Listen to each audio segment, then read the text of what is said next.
People say never. Are there any nevers that you apply to horses? How long have you got?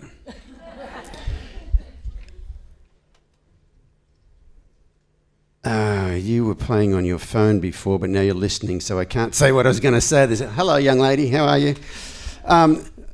There's some golden rules with horses that I like to tell people, and one of them is never do anything, never attempt to do anything with a horse tied up that you cannot do with that horse perfectly well untied.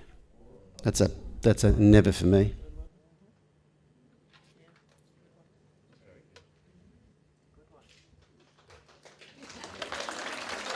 And if I can slip in the adult versions, like never do anything to an adult. Where are we going? I don't even have to... I know I lowered the tone, but you don't have to follow me. Okay.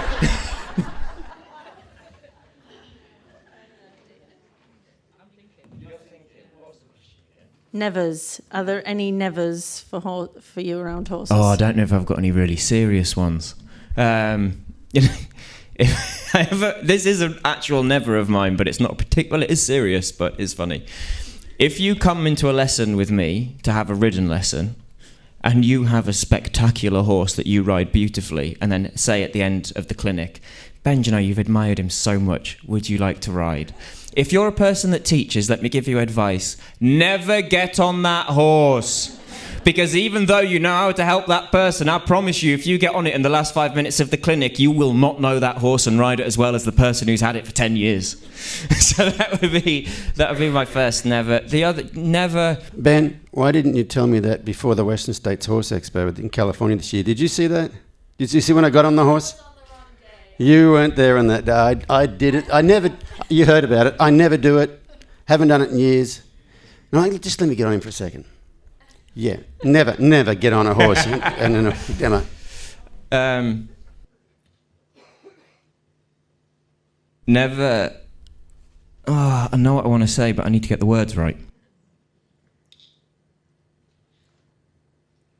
If you're ever teaching a horse something new, just because it worked yesterday, don't assume it's going to today. Really good one.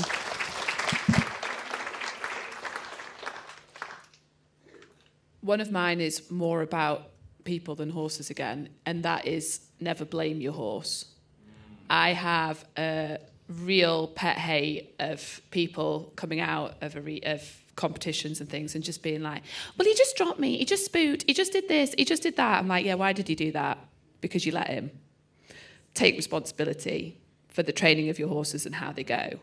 And don't blame yourself negatively, but be constructively critical to make it better, to fix the horse. Don't blame the horse.